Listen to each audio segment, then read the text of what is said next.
Hey guys, welcome back to Honey in the Rock, episode 78.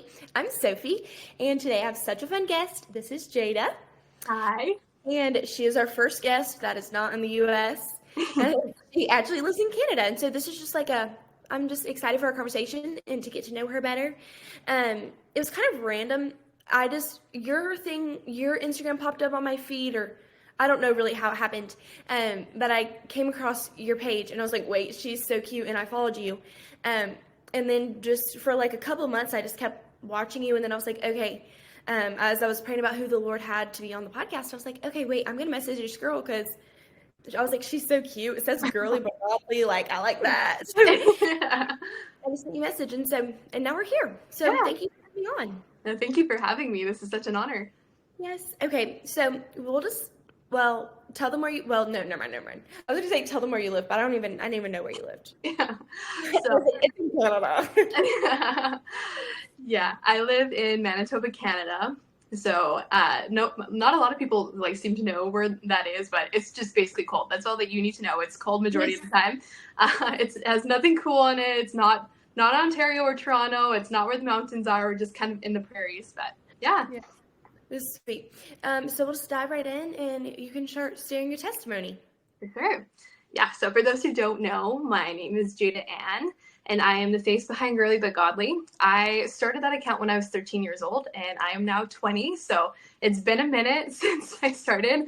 And so, yeah, I'm just going to share a little bit of just my testimony and how God has worked in my life. I have it written down here just because my life has been super crazy, so just wanted to make sure I got everything I wanted to say. So, yeah, I grew up in a loving Christian home in a small town in Manitoba, not here, but it was a non-Christian place.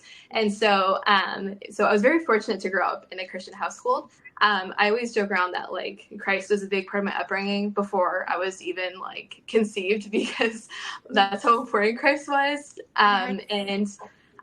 My parents actually struggled to have kids. So the doctors told them that they would never be able to have kids naturally. And because my mom had endometriosis, and so it just made things really confusing. And most people that have endometriosis, they can't have kids.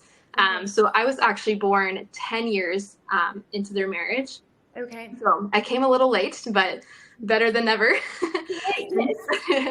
And so, just growing up, just going to church, praying, memorizing scripture, personal devotions, that was a big part of my life. It's something that was taught to me very early on. I accepted Christ when I was 3 years old. We're making chocolate chip pancakes in the kitchen.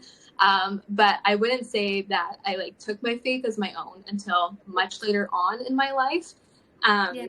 And I think it was very much my parents' faith for a long time. Not that I didn't believe in God or anything like that.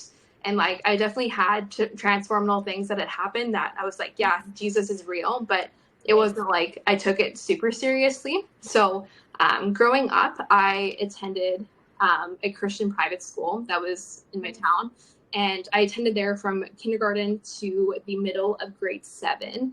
And I was super fortunate to go, because private schools are super expensive. And so I'm very thankful for that. But because you're with the same kids from kindergarten to grade 7, it was the same 15 people, and I was experiencing some really intense bullying. And it was really hard to walk through that, especially at such a young age, not feeling good enough, or just struggling with those thoughts about self-doubt and stuff. And I was lonely at school, and I was also lonely at home, even though my parents were they still are my best friends to this day. But I didn't have a sibling, and I didn't have somebody to play with. And so that was always a big prayer request since I was 2 years old, was to be a big sister. And I wanted to have a little sister. That was a special little request. And so, actually when I was 9 years old, God answered that prayer. And, he answered the prayer about having a sibling. I had a brother. And at first I was a little disappointed. The sister part? Yeah, I was like, I prayed for this for 7 years. You must have not heard that. But the second he was born, I just adored him. He was everything to me. Sweet. And still is such I'm so honored to be his sister. And we've always been super close despite our age gap. And then when my brother was 6 months old, God answered the other half of the prayer. And my mom was expecting again, and my sister was born when I was 10. So we have quite the age gap, but but I love them so much, and it was such like a faith building experience, like praying for them, and then just being able to kind of be like a leader figure to them, because like I was a sibling, but like I was also so much further on in life that they were like my alive baby dolls, and, and so I just love them so much. And like just from where you've or what have you already shared, like the sweetness of like how you came, where it's like it took them 10 years to have you, so then it's like what a blessing you were to them, and to like have this prayer answered, and it shows God's timing. You know, it's about 10 years to have you, and then about 10 years later to have other siblings, but then the Lord still answers our prayers in the perfect timing of like, sure, you might have wished when you only had a 2-year age gap, so you had a friend, but like the sweetness of the Lord, that his timing is better. So I just wanted to point that out, because I was like, wait, that's actually so sweet that like God answered your prayers in his own timing, because his timing is so much better. It is so much better. And like the sweetness of I'm having like the best of both worlds. And like they are just such a blessing. They're like twins. They're like 14 months apart. And so we always call them the twins, and like, but they just like, it couldn't have worked out any better. Like I'm just so grateful for that. So then like once having my siblings was amazing. And it definitely like took away the aspect of being lonely at home. But then the bullying got more intense in grade 7, and so my parents pulled me out of my private school, and I went to a small like public school. It was French immersion, which I'm not French whatsoever. And so so it was a good experience at first. Like it was like God had answered my prayer. Like I had the friends, I had the popularity, and I was like, yeah, God, this is so awesome. Thank you so much. But you can just go in this little box right now, because I don't really need you anymore. And I like regret that so much to this day. But that's like just I feel so bad about that. But that lasted only for a small chunk of time until grade 8. And I had 2 friends that had a Instagram live stream. That was when it first Instagram live streams were a thing. And so that's what everybody was doing. And so I don't know what happened, because I wasn't like tuning into it, but they had like started to roast me for my faith, because they started to find out that I was Christian.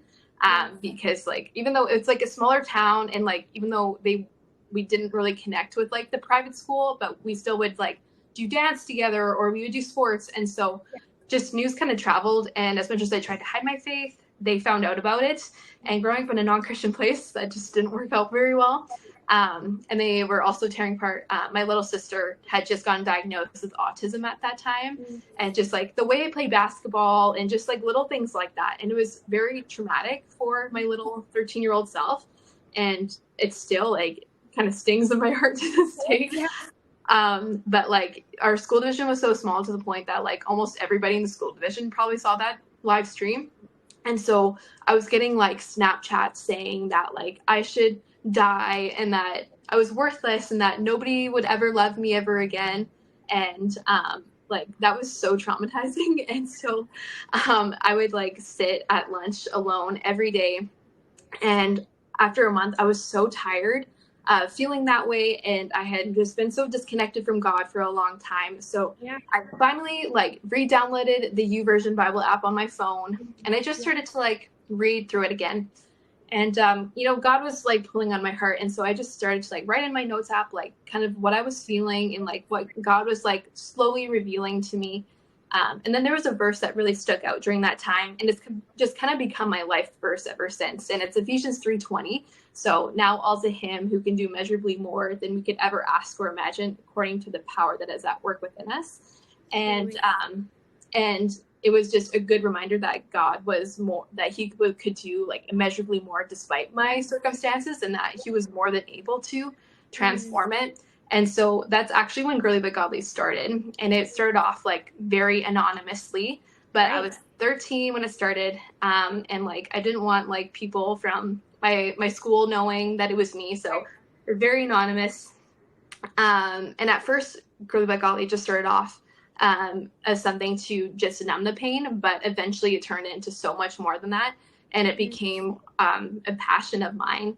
And I'm just so grateful that God captured my heart again when he did, because I was like really struggling with anxiety and depression and suicidal thoughts. And I don't even know, like, if God didn't capture my heart at that time, like, I don't even know where like I would be right now if it wasn't for that. So that's like when I started kind of taking my faith as my own again. And then in the fall of my grade 9 year, we moved to where we are now. And so this is like the Bible Belt of Manitoba. And so, which has been such a blessing, because I just got connected in the church and like small group and stuff like that very easily. And even like the high school I attended, I always joke around with my friends and I say that it was more of a Christian school than my actual Christian school was. And so that was such a blessing to me. So throughout high school, Girly But Godly continued to grow. And it was encouraging seeing that like I wasn't alone in like what I was going through, and that there was other girls that were experiencing similar things. And that was just such a comfort. And then to be able to receive like messages saying like, oh, like I was really touched by what you posted today. Like I feel exactly the same way. Or, you know, that really changed my outlook on the situation. Like I didn't think of that. Or just like, I would even get messages saying that like, oh, if I didn't see your post today, like I probably would have ended my life. And it's just like seeing posts like that, that's just like, I couldn't even imagine that like that's what God was doing with my account. I thought it was more like just a thing to heal my heart. And it just really turned into so much more than that. And yeah, God blessed me with being able to work with like some amazing like Christian influencers and different businesses during that time. It was definitely like its blow up time. And so I worked with like Audrey and Jeremy Roloff. They're from Little People Big World. And so when Audrey created like her Always More like store and everything like that, because that was my life motto, I was like, I'm so in. And so I bought I bought like everything off of that store, and I became a brand ambassador for them. And it was such an honor to be able to work with them, and just to be able to like work with like my mentor. It was just so awesome. And so that was something that I did for many years. And it just really has turned into more than I could have ever imagined. Besides a global pandemic, my high school years were like, they were pretty good. Like nothing was dramatically wrong compared to my other years, until the September after I graduated. And I had a really good summer with my friends. Like these were like the girls that I had been with all of high school, and everything was super awesome. And then they all went to university, and I chose not to go to university because I did like the cosmetology program. Okay. So I was hoping to apprentice, but because COVID, salons weren't hiring. And so that was a little bit of a bummer, but I still was very passionate about cosmetology. So I just decided to take a gap year and just kind of wait for God's timing on that. And so while they were like in university, like it was still COVID, but they were still able to like meet at my church and like do a little study group thing. And so I found out like the hard way that they had been like gossiping about me. Like they had group chats and like just like ripping apart my name, and just and Girly But Godly, like that was a huge thing. Right. And like they're saying it was plagiarized, and I was like, what? Like you literally walked through these seasons with me. Right. That's you knew it was so hard. Like they knew what God was teaching me, and so that was really hard. And so in order to protect myself, I went off the internet for I think 9 months. And I had to close the door on my dream. Like Girly But Godly was just such like a big part of my life. Yeah. And I didn't think that God was done with it. And it was kind of hard that I couldn't choose the ending for it. It felt like that they were choosing the ending for me. And so, but I just closed the door to be able to protect myself. Didn't think it would ever reopen. Right. And then yeah, like I had to rebuild my entire life because I couldn't go to Bible study. I had to leave that Bible study. I couldn't go to church because they were all there. Right. I didn't have any friends, and it was such a dark time. And I Yeah. remember being like, I didn't want to acknowledge my anxiety or depression because I had experienced it in the past, and I Mm. thought I had beat it, and like we were on a different track. And I thought I was so weak that I was like, once I acknowledged it, I thought I was so weak that I was Yeah. experiencing it again, which is like so not true. But it was a lie that I believed. Yeah. And so oh yeah, and I was so mad at God, like Oh. so mad at him. And I thought that he had just like shut the door on me completely and just like kind of whatever they were doing was okay. That's what it felt like he was saying, which wasn't true.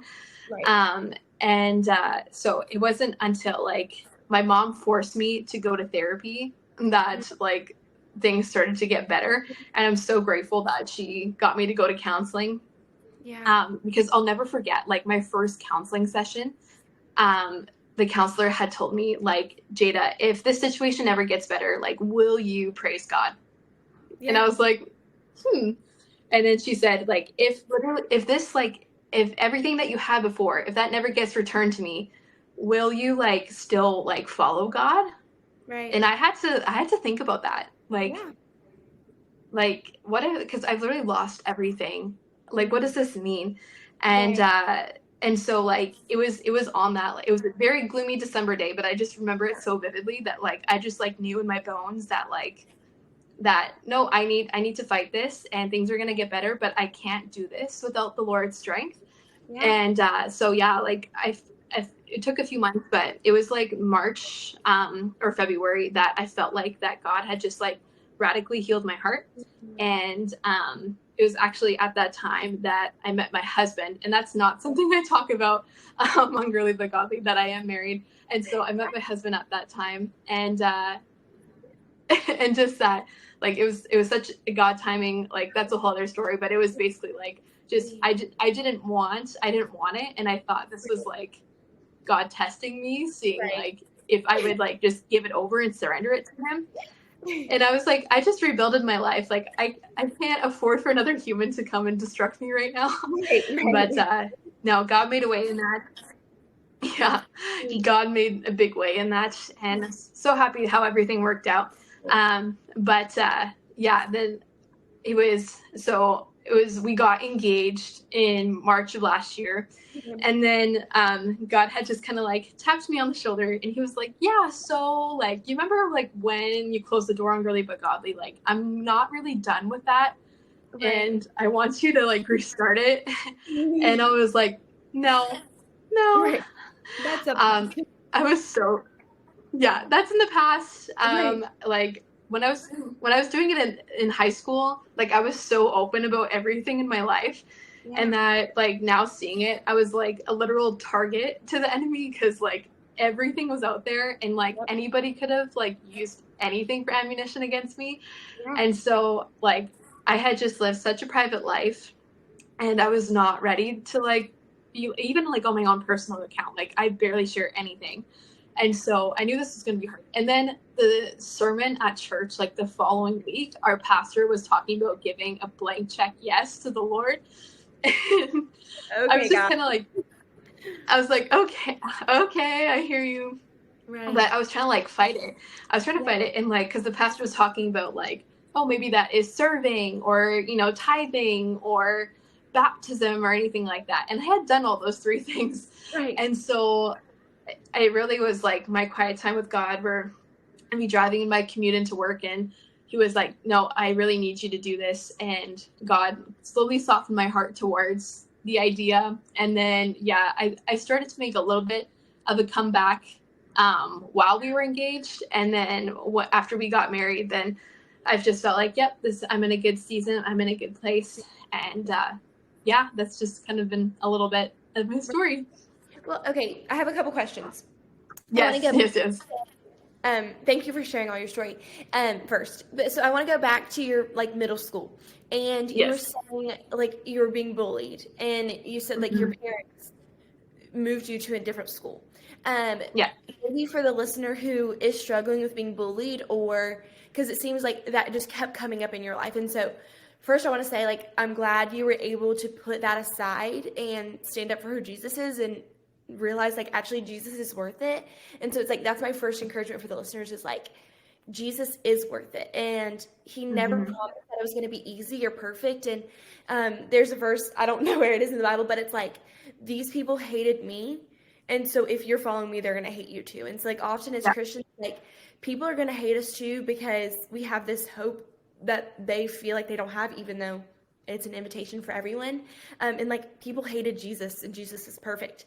So just Yeah. like keep that in mind. But how, maybe for the girl that's listening who's like, wait, I'm being bullied too, and I don't know how to bring it up. How did you have that conversation with your parents, or was it not one conversation? Was it just like over time? But how did you bring that up with your parents that you're being bullied? I don't remember it like early on in life, but like I definitely in middle school, like I've always had such an open relationship with my parents. Yeah. But I think because like of like the popularity and just feeling like, oh, I'm too cool for my parents and stuff like that. I don't know if it came right away, Okay. but because I also didn't want them to like feel bad that they literally just moved me to the school and like uprooted my life just Right, literally. um, but like I think it came pretty like once it started happening, it was almost right away that I was like, yeah, like this is what's going on. And yeah, they've never like judged me. They've never been like, oh, are you doing anything to start this, or what are you doing to them or whatever. They've always just been like so open towards me and like always pointing me back to Christ. And Right. so like I think that's the biggest thing when you're getting bullied is or experiencing any hard time, like period, is like go get help. If that is your parents, if that is a mentor or a friend that you can trust, um, go get help because it is hard to go through dark times on your own. And it's often Yeah. bad to do that because you can just have your mind spinning and Right. going in these dark places that your mind shouldn't go. And Yeah. so just having somebody that you can talk to, somebody that can check up on you is so important. And so as much it is hard to like to share a hard circumstance with somebody, it is like I think that's like my biggest thing is like just be open and like tell somebody That's good. because like you need if you're weak, like you're gonna need a crutch, like you need a crutch. And one of those crutch, like your main crutch is going to be Jesus, but you Right. also need people to walk alongside Yeah. you. Well, and God created us for community. And I mean, Jesus Yeah. had he had his 12 disciples walking alongside of him. So that's good. It's just like talk about it, be open with it, and pray like if you don't know who to talk to, Yeah. like Lord, show me who I should be sharing with this. Yeah. Okay, and then one more question is like, so you kind of had this pattern, and it was like probably the scary cycle of like, okay, I trust somebody, they hurt me, they turn on me, they make fun of me. And Yeah. after that happens, how did you kind of learn to trust your husband again? You know, where you're going into this relationship, it's like, till death do his part. It's like, okay, you have to Yeah. make this commitment. How did you have to do anything to like learn to trust again? Yeah, I think that was a big part of like my healing period Yeah. before I met him. And I think it is like so much God's timing of like how it all played out because in my mind, like it just that doesn't sound like the best time to meet your husband is like when you're just like freshly like healing and like getting your life together. But I had just done like such a big like rebuilding time and I had to like really like do a lot of inner healing for Yeah. my heart, and it's not just for things that were happening like right now. There was things that I felt like that God was showing me that had happened when I was like 5 years old. Right. So like in like it's also like so the big lie in this for me, like it's a reoccurring habit in my heart is that it's a lie is that I'm not good enough. And so my trigger is not actually like what my friend is saying or whatever, but it feels like I'm back being 5 years old Mm. at recess, being told that I'm not good enough. And Yeah. so like it's been like that was something that I really had to deal with, dealing with like unforgiveness and bitterness. Like that is something that I do not want to be caught with on my heart, and that was a Yeah. big thing that I had to clear up. Yeah. And I also had to make myself healthy. Because like if I want to be able to trust somebody, I also want them to trust me. And I Right. want to make myself just healthy within the Lord. And also, like, if you don't believe like what God says about you, then like how are you going to believe what anybody else says about you? And it's not like relationships are from the Lord, but they're actually like they're just Jesus. Like God has brought you these people, but it's all him.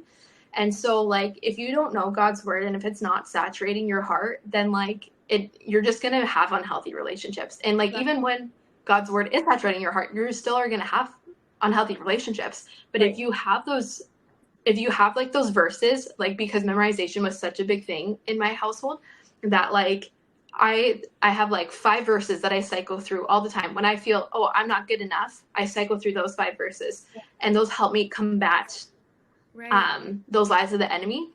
But yeah, it definitely was like a big like healing process of not just what was happening right then, but also when I was younger. And that's something I'm still having to work on, but I think I did a big chunk of the work then. Right. That's so good.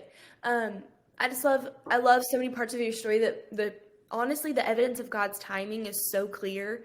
I feel like in your story, and then that he is worth it. It's like we might not be persecuted here where we are, in America or in Canada or where, like these kind of safer areas. We might not be persecuted to the point of death, like some people in other countries are back in stories in the Bible, but we're going to be attacked by the enemy in other ways, especially when he's afraid of us. And so a lot of the same things were similar to me. It's like, oh, these people are making fun of me for what I'm doing. Or, anxiety, Satan wants me to believe these lies. And that's the devil trying to come at sometimes some of his biggest warriors. And then just the idea of like, no, Jesus is worth it. And it's worth the people that are going to be mean to me and these people that are going to turn their backs on me. It's worth it because Jesus is worth it. And there's no purpose or point of life if I'm just living it for myself or chasing the next high. Just like you said when you were in, I think you said 9th grade, where you were like, I was all of a sudden popular and it was like so good. And I put Jesus in a box because I didn't want it to mess up. But then how quickly the thing of the world, let you down. And then the only still standing was Jesus. And so I think that's a good reminder. What you shared was a good reminder for me of just like, wait, am I putting too much emphasis on things of the world because they're going to let me down? And am I putting Jesus in a box in certain areas of my life because I feel ashamed or embarrassed or afraid of what they might say? And so I think that was a really good reminder. So I appreciate you sharing that. Yeah, I think another thing with that too is like thieves don't break into empty houses. So like if the devil is attacking you, like there's something valuable there. Right. And then the other thought is like I'm a big like worrier. I'm an overthinker. Anxiety and fear has always been a big thing in my life. But something that I actually read in a book recently was that worrying worships the devil. And I've caught myself so many times recently being like, oh, are you worshiping Jesus? Or are you worshiping the devil? And I don't want to be caught for a second worshiping the devil. I want to be worshiping Jesus with everything. And so I thought that was quite interesting that even like what's going on up here, we're not verbalizing it, we're not doing it, but it's like that can be such an attack as well. Yeah. And that's a good way to phrase it. Like on both of those analogies are good things that like we almost can visualize. It's like, okay, well, a thief's not going to break into an empty house. So, when it feels like Satan is attacking you, or even when he is attacking you, turn to Jesus. He's afraid of you. And then that second part of just like, oh, wait, worry is worshiping the devil. And you don't want to worship the devil. No. I'm a big overthinker too. I'm a big overthinker too. And like afraid of everything, every possible thing that could go wrong. I'm like, oh, it's going to go wrong. And just like learning to lean on the Lord in that. And it's been so freeing. And I still will get anxious. I texted a friend this week and I was like, I'm so anxious right now. And it's frustrating because I feel like I was done with that. And it just, sometimes it feels frustrating. And I know this is kind of a different topic than what we talk about the whole time, but it was just like this hard thing of like, wait, I thought I was done with that. And it's not one day I'm just going to be better from it, but it's just this like work in progress of I have to wake up and choose to follow Jesus and believe what Jesus says over what the world is telling. And then one thing that I did with my mom last night that was actually so helpful. So I had to make this decision, and I had like a choice. And I was like, I have to choose this or this. And I want to choose this, and I think I'm going to choose this. But in my head, I was just started spinning, and I'm like, wait, am I only saying this to make myself feel better? Am I doing this? Like, I just went in a full spiral. And I'm like, I don't know what to do. I want to do this, but maybe I shouldn't do that. And Yeah. full spiral. And my mom was like, okay, well, what's true? And so I started saying Mm. statements that were true. And I was like, well, what is true is that I'm excited about this and I want to go. Yeah. What is true is this person knows I love them because I'm going to keep showing up for them. And, Yeah. people aren't going to assume that, like, I'm flaky just because of this one event. Like, and I just had to go through and say what was true. And it was like almost, this like a holier moment. So it was like Jesus was just like, wait, no, look at this. And just kind of like telling Satan to be quiet. Like, okay, I don't want to hear your fear anymore. And so it was just like such a good thing. So that worked for me. And that might be a good tip for the listeners too. Yes, absolutely. So good. I love that. Well, thank you so much for coming on. This was so fun. Yes. I love to hear the story behind your face. Like in your Instagram, like sometimes I feel like it's easy to compare. I'm not saying I was comparing myself to you, but it's easy to compare. And I just love when I get to hear people's stories, and it just like gives me a whole new respect. And like, especially for you now, like every time I see you post, I'm going to be like, wait, this is so sweet because Satan tried to end this. And so Yeah. many people tried to make her stop, and people wanted her to stop this, and Satan was trying to get people to be mean to her about this just so she couldn't be a light for Jesus. And I love that, like, he kept trying to turn your flashlight off and you just kept turning it back on. Yeah. And so now I'm like, it's going to be so much sweeter to see your post. Story. Well, so thank you Thank so you. much. And I'll make sure I tag her. So if you guys are listening to this, make sure you go follow her on Instagram. It's so encouraging and aesthetically cute. So make sure you go follow her. And thank you for coming on and sharing your story. And thank you guys for listening. And I'll see you next week. Bye, guys. Bye.